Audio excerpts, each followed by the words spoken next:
Universal Orlando is getting ready to open its brand new theme park, Epic Universe. It's the first major theme park to open in Florida in 26 years.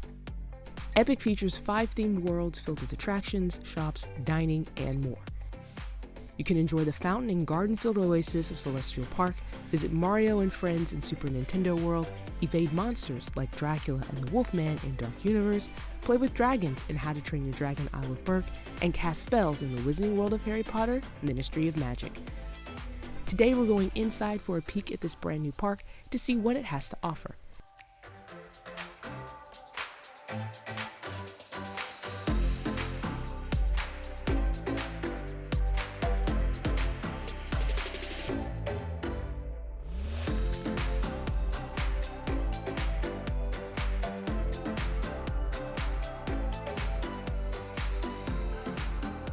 Greetings everyone, it's Ashley and today I'm at Epic Universe. You can probably see behind me the giant Kronos. That's the entrance to the park. I'll be taking us through that in just a little bit. The park doesn't officially open until May 22nd, but I'm here for the first day of pass holder previews. Some other select guests are able to get access to the park during this time as well, but I'm really excited to go in. My goal is to show you what this park has to offer. I'm gonna take you through each of the 5 worlds. I'm gonna show you the attractions, some of the food options. I'm gonna give you a rundown of the shows and the character interactions, some of the other activities that you can do. Hopefully it gives you an overview of, again, what this park has to offer. So if you are planning your day to Epic, this will be helpful. This is a preview, so that means that there might be delays, there might be rides down, there might be some elements of shows that aren't working, and that's okay because again, it is a preview. I'm gonna show you and tell you as much as I possibly can about this new park while I'm here. Now, there's a lot to do today. I still have a lot of energy because it's early in the day, but if I have energy by the time this day is over with, I'm gonna stick around and show you this park at night because Epic Universe is absolutely beautiful. I've been into this park a few times. I was able to come to some of the early previews, and it's just beautiful. It's absolutely beautiful. But it's something special at night. And I really think if you get a chance, you have to stick around and see this park at night. So I'm gonna show you. I don't think the videos and pictures will do it justice, but I'm gonna do my best to show you what it looks like at night. So enough talking, let's get into the park and have an epic day. All right, so here we are at the entrance to the park, right in front of the giant Kronos. It says Epic Universe on it. And this thing is massive. I don't think videos can really fully show you just how massive this thing is. This is the portal, this is the gateway into the park, and you'll see other portals for each of the worlds, and they all have their own different moving elements and special effects. It's really cool to go through each of them.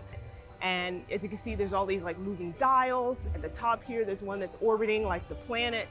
Then they also have each of the portals represented, each of the worlds represented. So you have the time turner for Ministry of Magic. You have Mario on one of the coins for Super Nintendo World. You have the dragons on one of the orbs for How to Train Your Dragon Isle of Berk.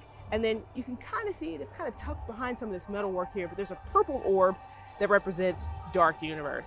And right here on the front it says, beyond this gate, find garden screen and epic worlds to fill your dreams. Going through this each time gives me chills. And you just want to stop and look at all the details, because it really is impressive.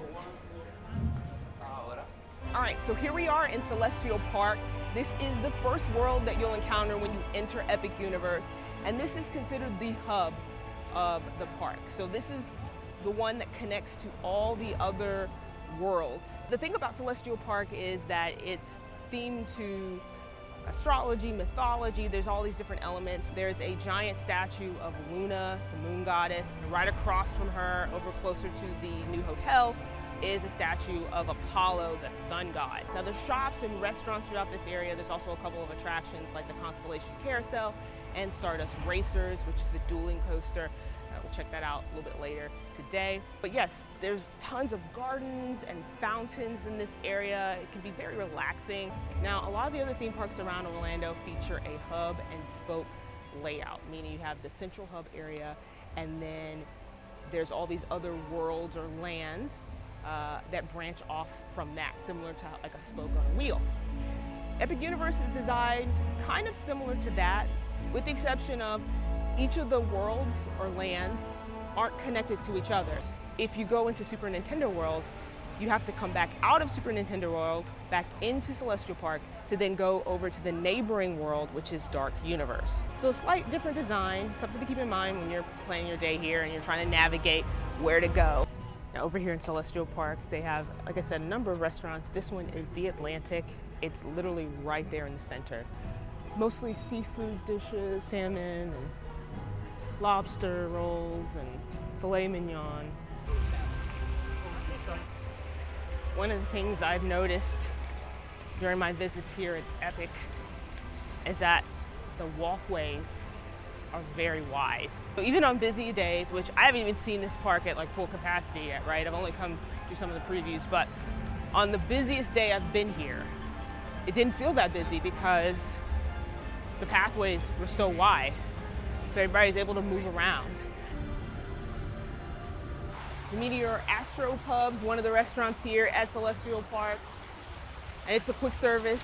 And similar to the other quick service restaurants at Universal, like Minions, this one is where you go in, you get a table, and then you order from your table by scanning the QR code. And then the staff brings your food to you. So basically you do mobile ordering. There's this nice little amphitheater right across from the Helios Grand Hotel where you can sit on the lawn and watch the fountains dance throughout the day. Nice relaxing area. All it needs is just a little bit of shade. For those of you who like Starbucks, there is a Starbucks in Epic Universe. It's located right here in Celestial Park, right between Super Nintendo World and Dark Universe. So here we are at Pizza Moon. This is one of the restaurants here in Celestial Park. Now I haven't eaten here, but I've heard good things from people I know who have. So here's a look at the menu. They've got different kinds of pizzas, some pastas, salads, and some desserts. What I really like about it is this sign, this marquee sign here. It's so big, so bright. I really like the Moon Man here with the pizza sticking out of his eye. That's of course a reference to A Trip to the Moon, which was a film by George Méliès. It's an old film, but it was very innovative at the time. It used special effects and technology that we would consider very commonplace in movies today. So walking around Celestial Park made me think of one of the tips I wanted to share with all of you. If you're coming to Epic Universe, especially in the summer, it's going to be hot, Florida's hot.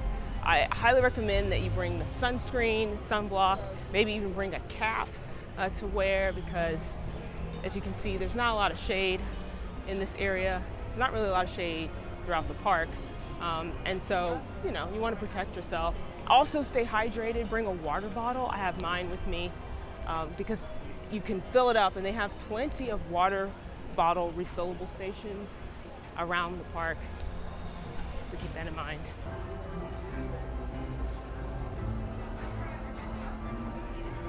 First stop today is going to be Super Nintendo World. Now, I'm not going to go in order. I'm just going to kind of hop around the lands because, again, it's a preview. So there might be things that are delayed. There might be things that I want to see that are open at a certain time. This is the third Super Nintendo World that Universal has built. They have one in California, and they also have one in Japan. Ours is much bigger than the one in California. In fact, this one is divided into two sections. You have the Mario World section, and then you also have Donkey Kong Country, which features the Minecart Madness coaster. This one also has the Mario Kart attraction. But it's really cool inside. I mean, if you've ever played the Mario games or any of the Super Nintendo games, you will recognize so many things throughout this land. We're gonna go through the portal, and again, each portal has its own special effects. This one is really unique because it takes you through the warp pipe. They have this rainbow road leading to the entrance to the portal. And right outside the portal it says, "Here we go," which is something Mario says. And you've got Mario on the coin there. Also have tons of Super Nintendo characters featured on the outside. Got like Diddy Kong, Yoshi, Luigi.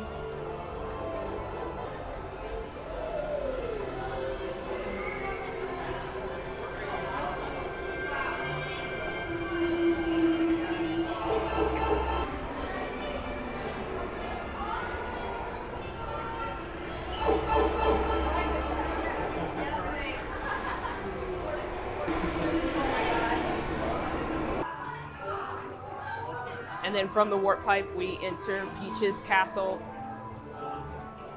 And they have these animated portraits on the walls that show different characters.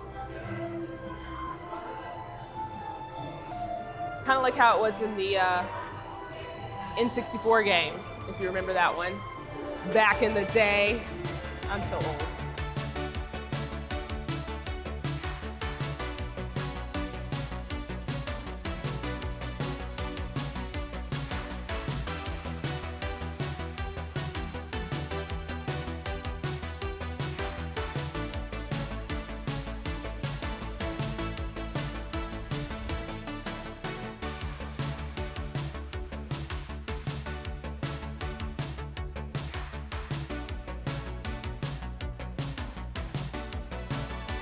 There's so much going on in this land.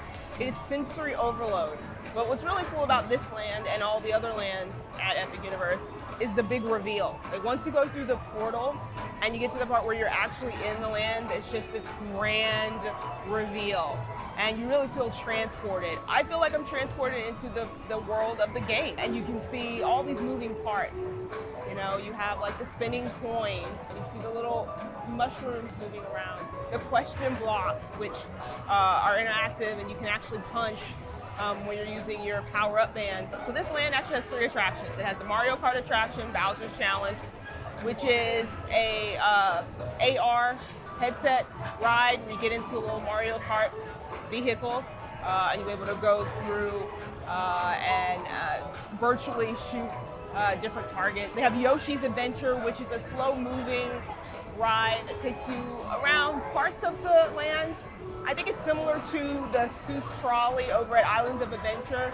Very slow-moving, cute little physical sets to see along the way, and some interactive elements. And then over at Donkey Kong Country, you have Minecart Madness coaster, which is a nice family coaster. It doesn't go too fast, so it's not like really big on thrills. But what's unique about it is that it tries to simulate the minecart from the game. So the coaster has this really cool illusion where it looks like it's jumping the tracks. There's different tracks along the ride that have gaps in them. And the way they designed the coaster, it makes it appear that you jump up. You also have a dining option over here at the Mario section of the world's Toadstool Cafe.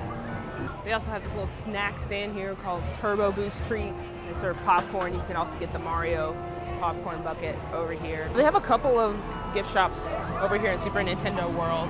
They have Mario Motors, which is the gift shop that you'll go through when you exit the Mario Kart attraction. They also have One Up Factory, which is on the lower level. And that's like the main gift shop. They have tons of merchandise in there. T-shirts, hats, keychains. You can also get the power-up bands in there.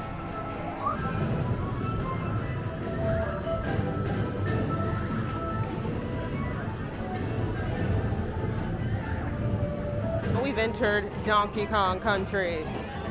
And you notice the music has changed.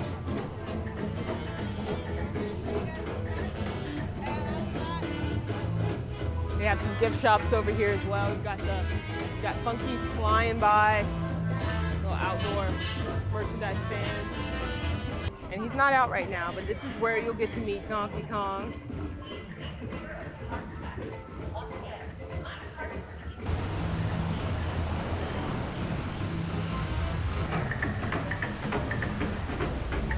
So this is Minecart Madness.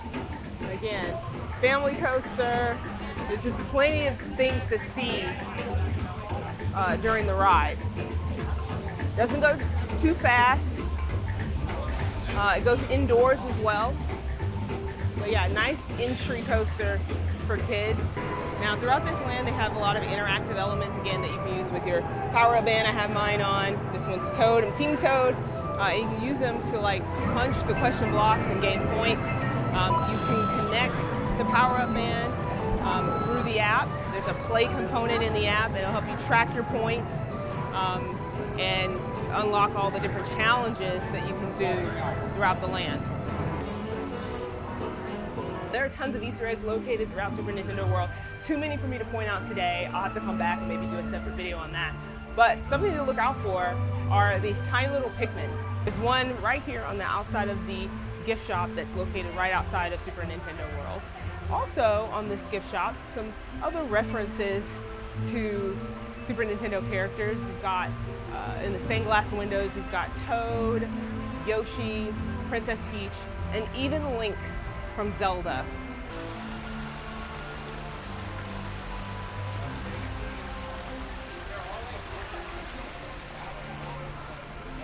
So my next stop here is How to Train Your Dragon Isle of Berk. Right outside the portal here it says, "We, my friends, have dragons," which, if you've seen the movies, you know that's a quote from the movies. So I expect to see tons of dragons.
We have this nice reveal here of the two giant statues of a Viking and a dragon. And you also get that forced perspective right there with the mountain in the background with the dragon houses on the side.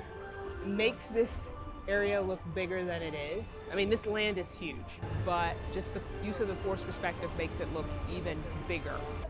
So Isle of Berk is inspired by the How to Train Your Dragon film franchise. And so you'll see a lot of the same characters featured throughout the land. There's also tons of dragons. Like, there's dragons everywhere. There's animatronic dragons, there's dragon sculptures.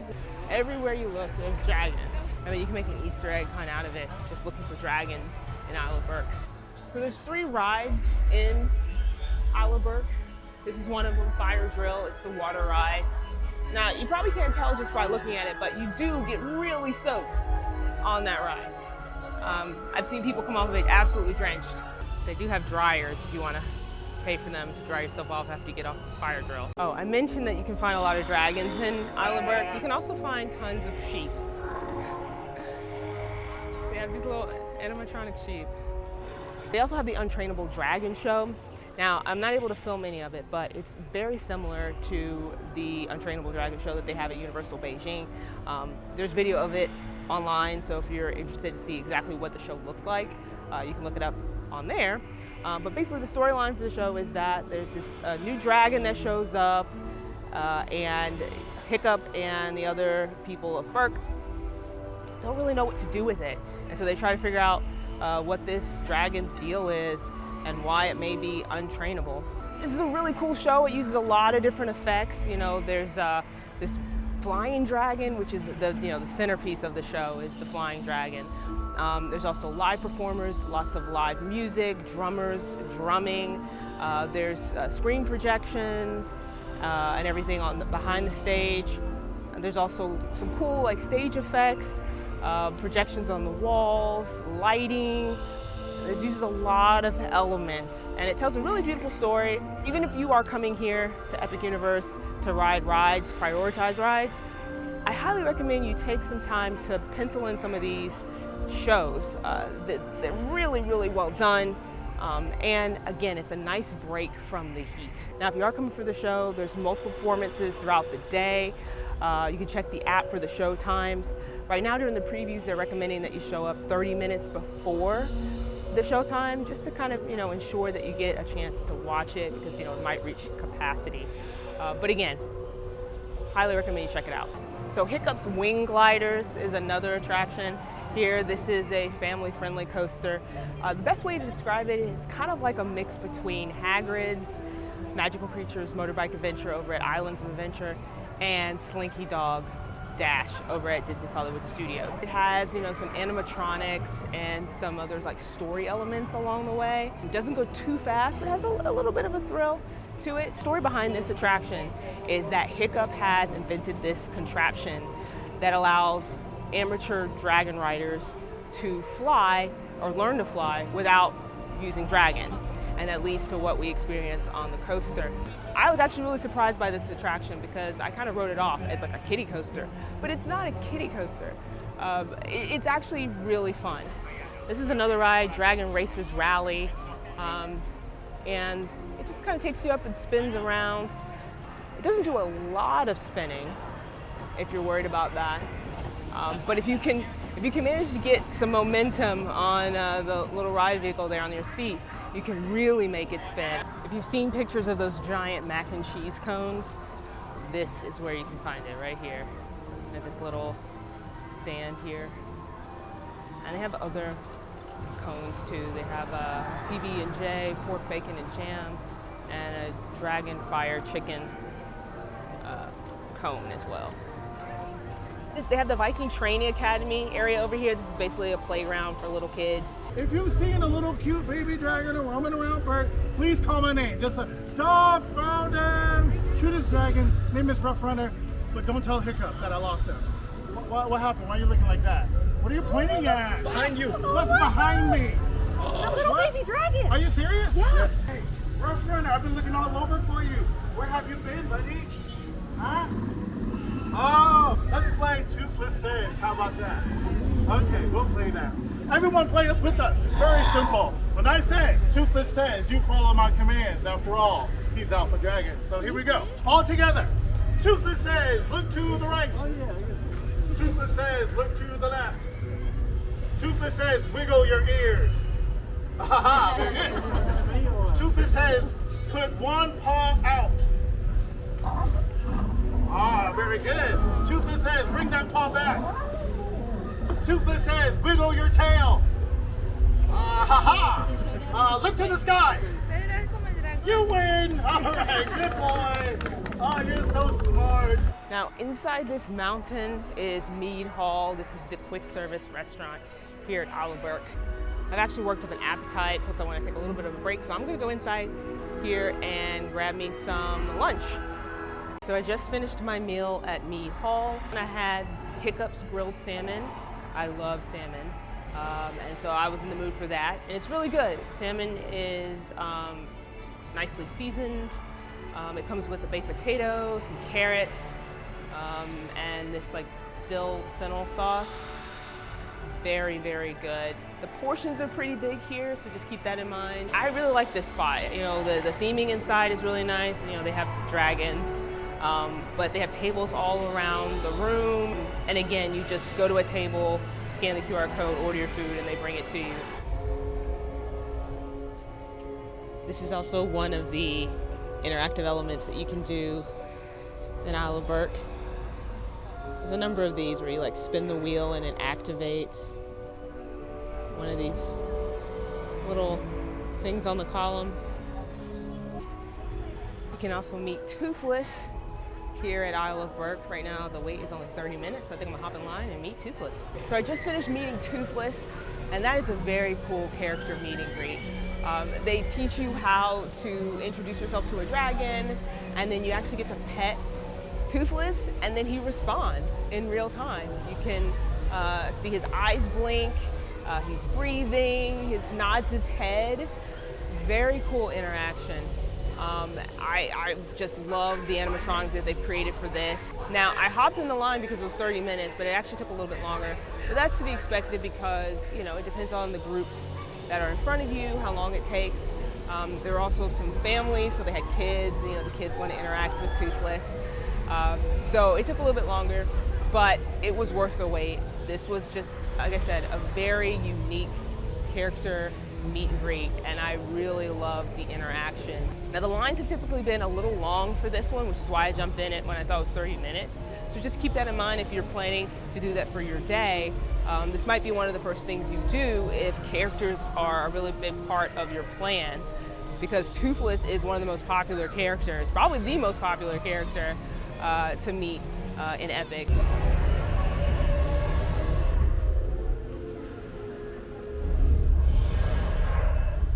Okay, so my next stop is going to be the Wizarding World of Harry Potter Ministry of Magic. And the reason I'm stopping over here now is because I actually managed to get a virtual queue to battle at the Ministry. This is the new Harry Potter attraction. They've only been operating this for virtual queue right now, so there's no standby or anything like that. They've been doing time drops, and they have different times in the app when they'll release spots for the virtual queue. So the thing about this Wizarding World of Harry Potter, it's set in 1920s Wizarding Paris, and there's different shops and restaurants. There's a new wand shop. There's also where you can find the second other stage show in this park, and that's Le Cirque à Canoe. And I'll talk a little bit more about that once I get into the lands. You also can take the Metro Flute over to 1990s British Ministry of Magic, and that's where the attraction is set. I've been in this land before, so I know what to expect, but one of the things you'll hear me talk about when I go through there is scale. Universal did an amazing job of creating Paris, magical Paris, and creating things to scale. Everything is so big and grand. So anyway, let's get inside and take a look around. Just like when you walk through the other portals, there's some special effects here with music, and then the screen here with different projections on it.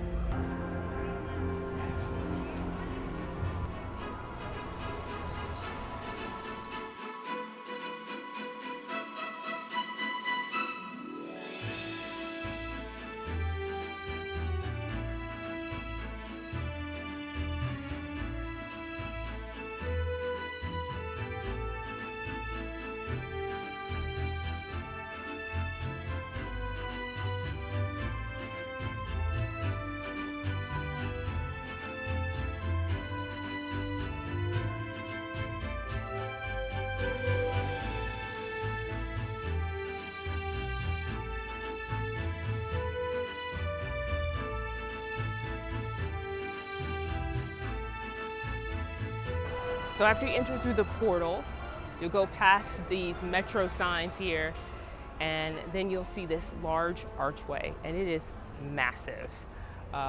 It is huge. And there's all these little posters on the walls of this archway. And a lot of the signs are in French, of course, because we are in Paris.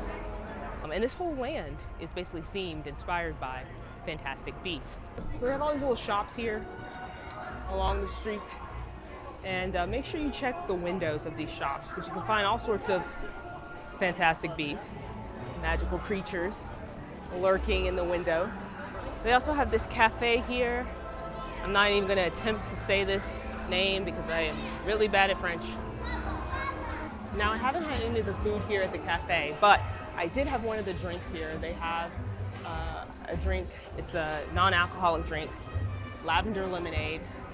I highly recommend it. It is so refreshing, especially like on a hot day.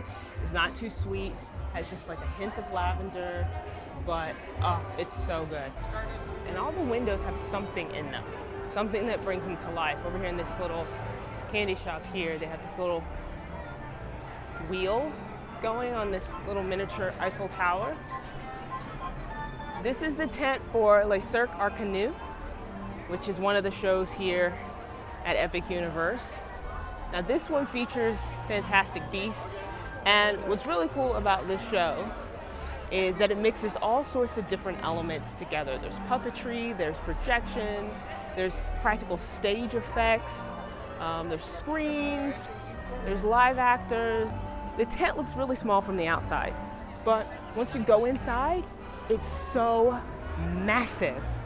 There's so many different sections in this tent.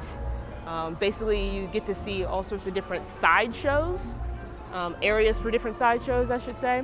And then the show also features a pre-show where it kind of gives you the introduction to the show. Now, a little warning, if you are planning on seeing like Cirque Arcanu, they do have a strobe warning. So if you're sensitive to strobe lighting effects like that, just be aware that the show does use that. Now this show runs multiple times throughout the day, so check the app for the times on the show. But I've seen it, and I think it's a really great show. It's definitely worth your time, I think, especially if you are a fan of Harry Potter, and especially if you're a fan of the Fantastic Beasts.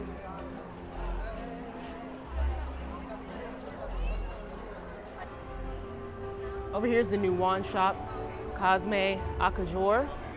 But this is where you can get your wands. And they also have the second generation wands available here as well. And then you can get your wand and then you can cast some spells. And that's Cosme, owner of the wand shop.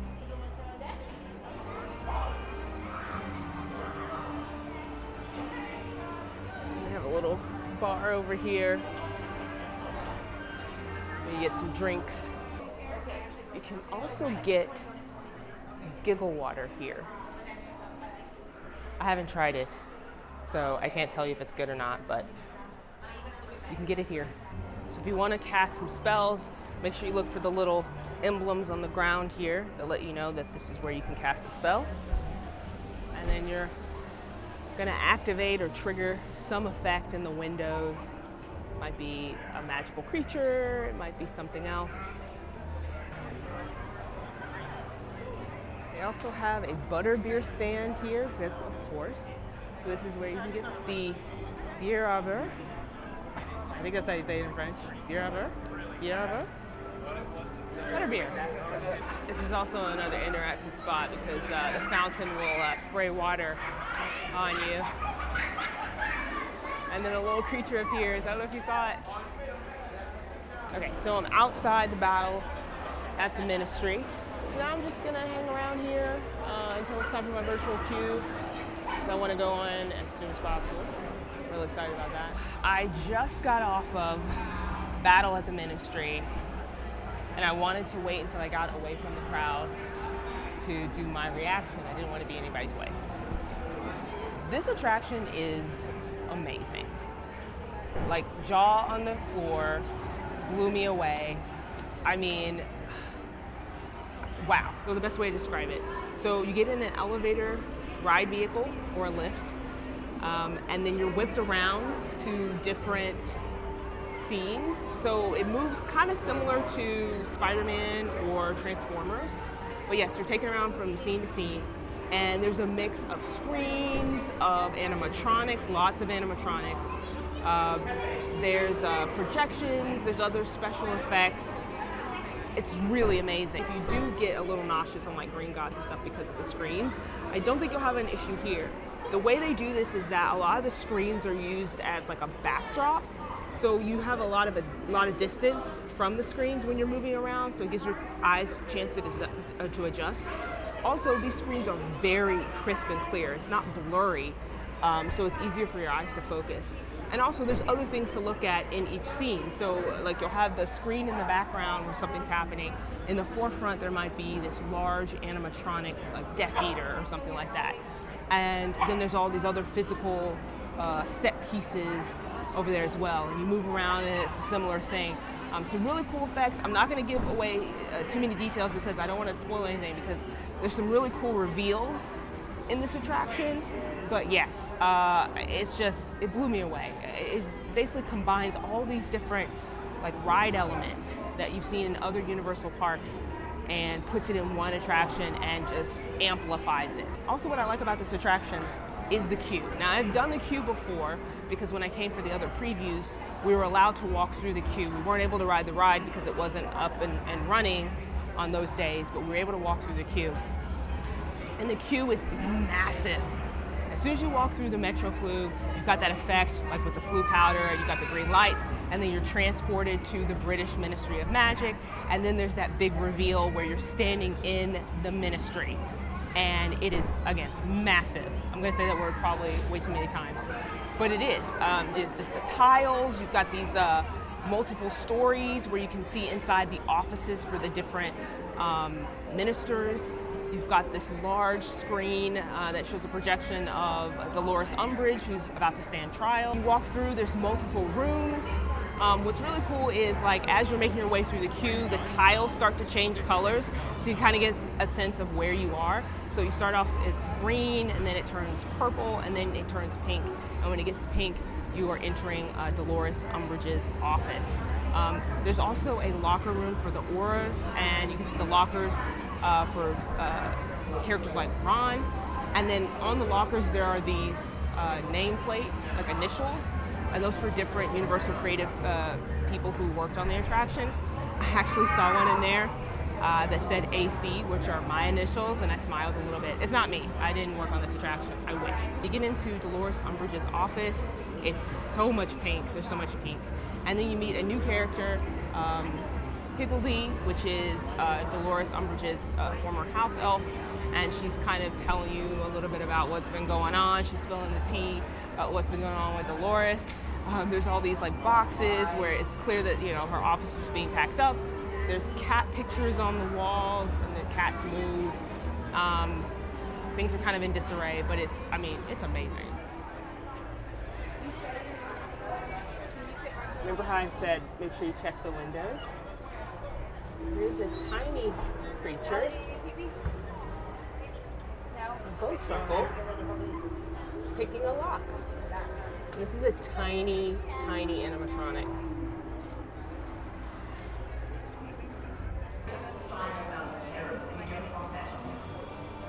Well, I think if you go looking around Paris for...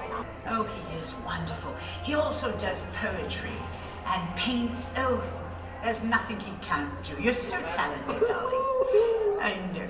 And over here is Sir Cadogan. He is a knight. Say hello. Hark! More to partake in the merriment! Yes, look at all of the lovely people. Very pleased to meet you! Yes, so what is your name, my friend? Ashley. Ashley, how pretty. I am Cassandra Trelawney, mistress of divination and tessiomancy. Yes, I have the gift to look beyond the present. It is both a blessing and a curse. So one of the things I love about this Wizarding World, just like the other Wizarding Worlds, is there's so many nooks and crannies that you can find yourself in. Like little alleyways you can go down and discover a new part of the land. Like I walked down here, I had not been over here, and there's a bunch of portraits that you can interact with. And that was so cool. And you can talk to them, and they can see you and interact with you. It was really great. Like over here, this is just like a little alley. Dead end, but they have all these posters. It's a cool place to take a photo, although it echoes in here. I just noticed that.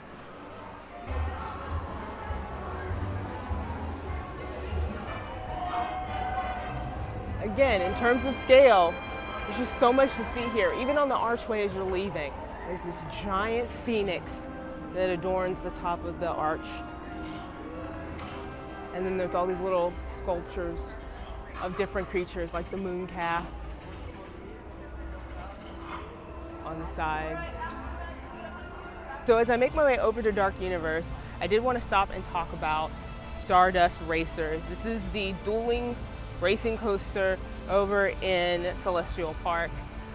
This is a great coaster. There's two sides. There's green side and yellow side. And when you get up to the loading area, you can decide which side you want to do. There's been a lot of debate on each side. Some people say, you know, green is more intense than yellow, and yellow's more thrilling because of the bunny hills and things like that. Now, I've done this coaster multiple times. I've even done each side back to back. I would say that green side is just a little bit more intense than the yellow side. But just slightly. And it really just depends on your perspective. Each of the tracks are very similar in what they do. I think there is the moment where in the coaster the two tracks twist over and under each other. There's a celestial spin, it's called the celestial spin. And I think the green side is cooler in that moment than the yellow side, but that could just be me. But they're both fun.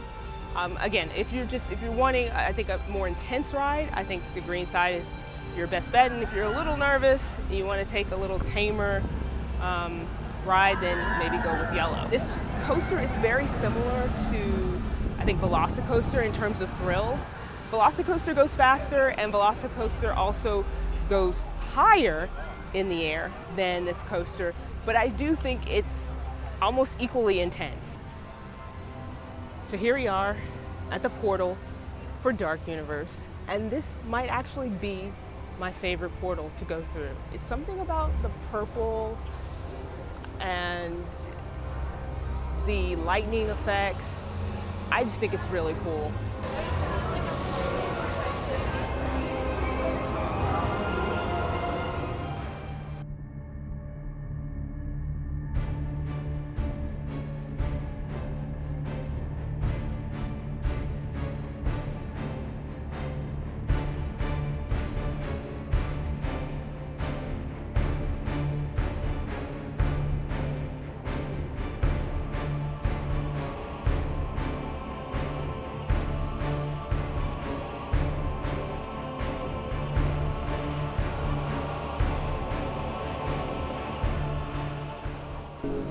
So when you walk into Dark Universe, you're entering the village of Darkmoor. Now this entire land is inspired by Universal Classic Monsters, but it features an original story. So you'll see characters that are familiar, but also new. They also have some pretty cool photo ops. Here's one right here when you first walk in, and it's two coffins. Also tons of fog effects here in this land. Reminds me a little bit of Halloween Horror Nights. We also have this well here in the center. There's all this fog coming out of it. Over here is Das Steakhouse. It's one of the quick service restaurants. Don't know if you can see him, but that's the Visible Man over there.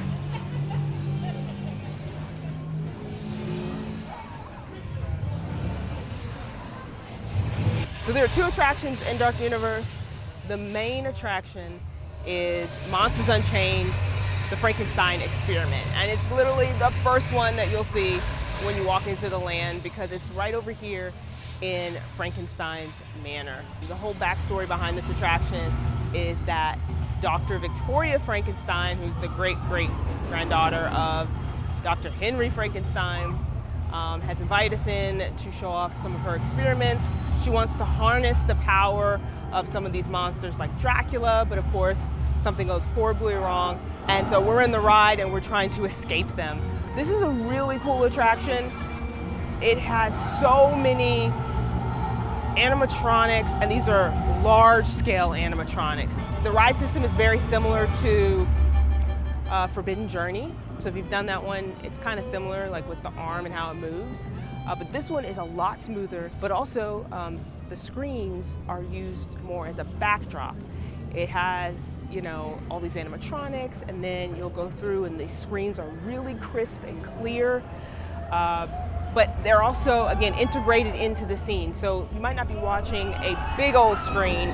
You might be seeing a screen as part of the background of an animatronic or some other physical prop in the forefront. I've done this attraction twice now, and every time I see something new, because there's so many animatronics to see, there's so many different scenes, there's so many uses of different elements in one scene. There might be an animatronic of a monster. There might be a digital monster on the screen.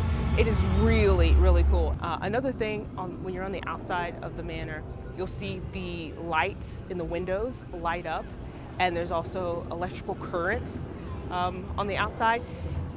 That also, you can also see that and hear that on some of the other buildings throughout the village. So it's a really cool effect. So the other attraction over here in Dark Universe is Curse of the Werewolf. It's a family coaster, a spinning coaster. It's not too intense, but if you don't like spinning, you might not like this one. The storyline behind this attraction is that you're going into the camp of the Guild of Mystics, There is a seer there, and she can tell if you have the mark of the werewolf, which is not a good thing. And then as you're on the coaster, you will see different things. Like there's some werewolf figures, some other surprises. The queue itself isn't too themed, but the coaster itself is fun. And again, if you don't like spinning coasters, you might not want to do this one. So over here behind Curse of the Werewolf is a pathway, and if you look closely, you'll see some footprints. But notice that they change from footprints into paw prints, which is a reference to the werewolf or the Wolfman. Right here on the edge of Darkmoor, there is a bar called the Burning Blade Tavern. There's some different drinks in there. This is basically where the monster hunters from the village gather. And on the back wall, there's the trophies, the heads of the monsters that they have hunted. And they also have some interactive moments. What's really cool is right above the tavern is an actual windmill, and periodically it will burst into flames. It's kind of like the dragon over at Diagon Alley at Universal Studios Florida, where you kind of have to wait for it to happen. But you can usually tell because some music will start playing, and then of course you got the flames. So I'm gonna wait around to see if I can catch it.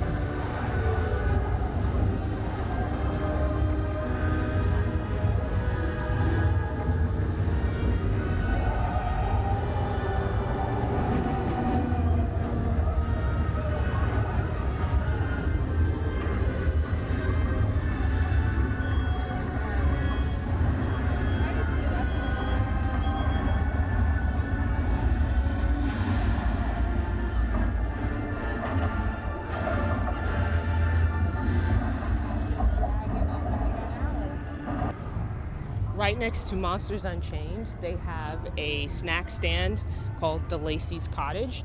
And this is where you can get these really tasty cinnamon bites. They're so good. They're nice and warm, got some icing on them. Pretty big portion. They're very sweet though. So if you don't like sweets, you might not like these, but they're very, very good. Okay, so night has fallen. I am still walking. And so I'm going to quickly show you all the different worlds of Epic Universe at night. Let's go.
Okay, so that's going to conclude my day here at Epic. I hope you enjoyed joining me for a tour of the park, seeing all the different worlds from Super Nintendo World to Dark Universe and Ministry of Magic and Isle of Berk and even Celestial Park. And I hope you enjoyed seeing the park at night.